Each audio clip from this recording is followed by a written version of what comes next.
Jean, chapitre 2. 3 jours après, il y eut des noces à Cana, en Galilée. La mère de Jésus était là. Et Jésus fut aussi invité aux noces avec ses disciples. Le vin ayant manqué, la mère de Jésus lui dit : « Ils n'ont plus de vin. » Jésus lui répondit : « Femme, qu'y a-t-il entre moi et toi ?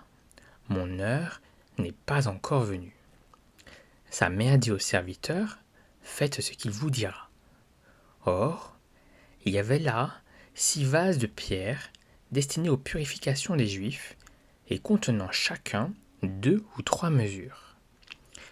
Jésus leur dit : « Remplissez d'eau ces vases. » Ils les remplirent jusqu'au bord.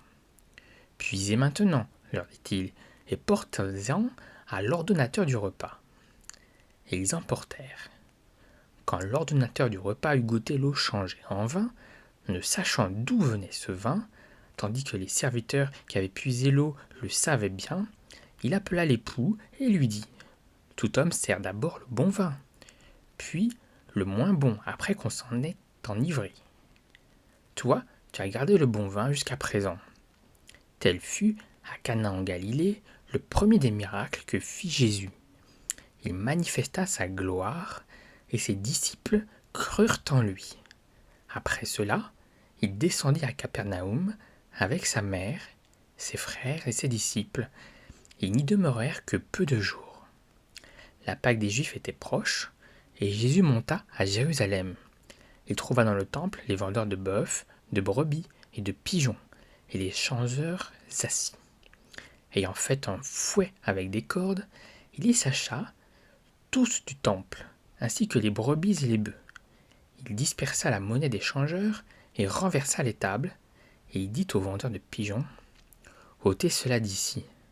Ne faites pas de la maison de mon père une maison de trafic. » Ses disciples se souvinrent qu'il est écrit : « Le zèle de ta maison me dévore. » Les Juifs prenant la parole lui dirent : « Quel miracle nous montres-tu pour agir de la sorte ?»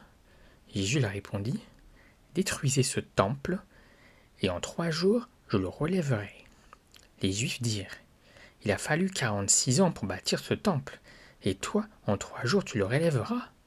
Mais il parlait du temple de son corps. C'est pourquoi, lorsqu'il fut ressuscité des morts, ses disciples se souvinrent qu'il avait dit cela, et ils crurent à l'écriture et à la parole que Jésus avait dite. Pendant que Jésus était à Jérusalem, à la fête de Pâques, plusieurs crurent en son nom, voyant les miracles qu'il faisait. Mais Jésus ne se fiait point à eux, parce qu'il les connaissait tous, et parce qu'il n'avait pas besoin qu'on lui rendît témoignage d'aucun homme, car il savait lui-même ce qui était dans l'homme.